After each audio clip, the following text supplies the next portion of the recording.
ఎక్సెల్లా global study abroad summit 2024 జరగబోతోంది. ఫిబ్రవరి 11న ఉదయం 10 గంటల నుంచి సాయంత్రం 5 గంటల వరకు తాజ్ డెక్కన్, బంజారా హిల్స్, హైదరాబాద్లో. Hi dears, welcome to I dream. మనతో పాటు కుమారి ఆంటీ వాళ్ళ అబ్బాయి ఉన్నారు. సో ఆయనతో మాట్లాడి అసలు ప్రాబ్లం ఎలా స్టార్ట్ అయింది, ఇప్పుడు ఎలా ఫేస్ చేస్తున్నారు అని అడిగి తెలుసుకునే ప్రయత్నం చేద్దాం. Hi bro. హాయ్. మీ పేరు? ధనుష్. సో ఇంత రచ్చ జరిగింది, సోషల్ మీడియా మొత్తం షేక్ అవుతుంది. సో దాని మీద నీ ఒపీనియన్ ఏంటి? ఏం లేదు, అది మంచి ఉంటుంది, చెడు ఉంటుంది. చెడు ఎదురైంది, చెడు వచ్చింది, మంచి ఎదురైంది, అంతే. సో అప్పుడు తీసేయమని చెప్పారు అక్కడ ఉండే పోలీసులు, ట్రాఫిక్ ప్రాబ్లమ్స్ అవుతున్నాయని. అప్పుడు ఇన్స్టెంట్గా మీరు ఎలా రియాక్ట్ అయ్యారు? మెయిన్లీ వాళ్ళు తీసేయమని మనకేం చెప్పలేదు, అది ఫేక్ న్యూస్. అది మన యూట్యూబ్ వాళ్ళు చేసింది, అది ఫేక్ న్యూస్. తీసేయమనలేదు, బండి రోడ్డు మీద ఆపొద్దన్నారు. హోటల్ మీరు పెట్టుకోండి, బండి రోడ్డు మీద ఆపొద్దన్నారు, అది చెప్పింది. ఓకే, కానీ తీసేయమన్నారు అని బాగా హల్చల్ చేశారు. సో దాని మీద మీ రియాక్షన్?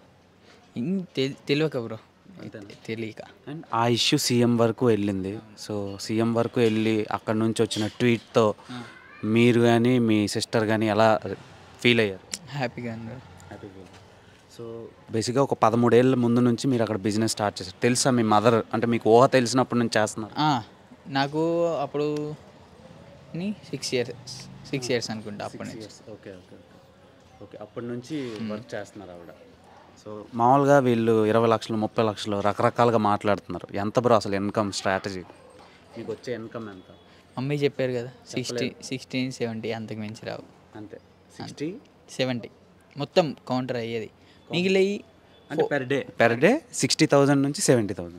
అవి ఓన్లీ వచ్చాయి మొత్తం. ఖర్చులు అన్నీ పోగు మనకి పినలేదు 5,000, 6,000 అలాగా, అంతే. సో కౌంటర్ పోగా ఎంత మిగులుద్ది, కానీ వాళ్ళు అలా చేస్తున్నారు. సో హీరోలు సందీప్ కిషన్ వచ్చారు. సో అప్పుడు మీరు ఎలా రియాక్ట్ అయ్యారు? అండ్ సందీప్ కిషన్ వచ్చిన తర్వాత క్రౌడ్ పెరిగిందా, లేదంటే ముందు నుంచి ఉండేది? అలా అంటే క్రౌడ్ పెరిగింది అంతకుముందు, 1 డే ముందు నుంచే పెరిగింది. దాని తర్వాత సందీప్ కిషన్ గారు వచ్చారు, బాగానే ఉంది. సో 2 లివర్లు ఎంతవరకు తీసుకొచ్చింది? సో లివర్లు మాత్రమే ఇది చేస్తారా, లేదంటే రిమైనింగ్ ఐటమ్స్ ఇంకేమైనా పెంచే ఛాన్స్? లేవన్నా, ఏం పెంచే ఛాన్స్ లేవు, same as it is rate. So ఫైనల్గా మీ నాన్నగారు ఎలా రియాక్ట్ అవుతున్నారు దీని మీద? హ్యాపీగా, అందరు హ్యాపీగా ఉన్నారు. సో సినిమాల్లో ఏమైనా ఛాన్స్లు వచ్చినాయా మీ అమ్మగారికి? లేదన్నప్పుడు ఎవరైనా వచ్చి అప్రోచ్ అయ్యారా? లేదు, ఇంకా లేదు. సో వస్తే పంపిస్తారా? చూడాలి. Okay, fine. నువ్వేం చేస్తున్నావు? నేను డిగ్రీ ఫస్ట్ ఇయర్. సో ఈ బిజినెస్ నువ్వు వేరేలాగా ఎక్స్ప్లోర్ చేద్దాం అనుకుంటున్నావు? లేదన్నా, అంటే బ్రాంచెస్ లాగా పెడదాం అని? లేదు. ఇప్పుడు బ్రాంచెస్ పెడితే ఇన్కమ్, మనకు వచ్చే ఇన్కమ్ తక్కువ. బ్రాంచెస్ పెట్టామంటే పెట్టుబడి ఎక్కువ అవుతుంది, లాభం తక్కువ అవుతుంది. ఇక్కడికి వచ్చిన లాభం అంతా అక్కడ పోతుంది. ఓకే, అంతేనా? అంటే సింగిల్ బ్రాంచ్నే రన్ చేస్తాను. ఓకే, అంటే నువ్వు ఫ్యూచర్లో ఇలా ఇటువైపు వస్తావా బిజినెస్, లేదంటే చదువుకొని జాబ్ చేస్తావా? ఇంకేం అనుకోలేదండి, డిసైడ్ అవ్వలేదు దేని గురించి. ఇంకేం అనుకోలేదు. ఓకే, ఫుల్గా రష్ ఉంది మీ ఇంటి దగ్గర. అంటే సోషల్ మీడియాలో ఒక స్టార్ హీరోకు ఉండే క్రేజ్, తర్వాత ఎక్కువ వీడియోలు కానీ మీమ్స్ కానీ ఇవన్నీ చూస్తున్నప్పుడు నీకు ఎలా అనిపిస్తుంది? మీమ్స్ అంటే వాళ్ళకి తెలియదు, ఏ విషయం క్లారిటీ లేదు వాళ్ళకి. దాన్ని పట్టుకొని అలా చేశారు, మొత్తం తెలియదు కదన్నా. ఒకళ్ళు చేసిన పనికి అందరూ అనలేము. సో నువ్వు అవి చూస్తున్నప్పుడు నీకు ఏమనిపిస్తుంది? సరే, అఫ్కోర్స్ నవ్వొస్తుంది, అది నవ్వొస్తుంది. అవును. ఓకే, సో మేమర్స్ మాత్రం చాలా సపోర్ట్ చేస్తున్నారు మీ మదర్కి. తర్వాత మమ్మీ దాని గురించి క్లారిటీ ఇచ్చినప్పుడు కూడా చాలామంది అనవసరంగా ట్రోల్ చేసామని కూడా పెట్టారు చాలా. అది ఓకే.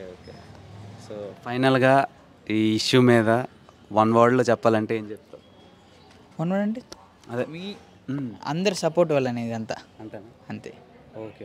సో మీడియాని స్టార్టింగ్లో మీడియా వాళ్ళ వల్ల ఇదంతా జరిగిందా అంటున్నారు. సో అసలు అక్కడ జరిగిన ఇష్యూ మీకు తెలుసు, మీడియా తప్ప మీకు సపోర్ట్ చేస్తారు?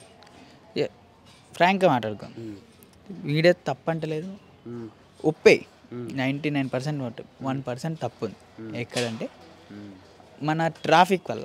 ఏది మనం మీడియాస్ కెమెరాస్ తీసుకుని అక్కడికి వస్తున్నారు, ఓపెన్ ప్లేస్ కదన్న, అది మెయిన్ రోడ్ మీద కదా. అంతమంది ఉండేటప్పటికి ఎవరో వచ్చారని బళ్ళు రోడ్డు మీద ఆపేసి వచ్చేస్తాం, అది జరుగుతుంది. దానివల్ల ట్రాఫిక్ జామ్ అవుతుంది. దాని ఒక్క కారణం తప్ప వేరే కారణమే లేదు. అది మంచి అంటే ఇప్పుడు మీరు అందరూ సపోర్ట్ చేసి మన కన్నా ఇప్పుడు ఇంత పెద్దగా అయింది. Okay bro, thank you. Thank you.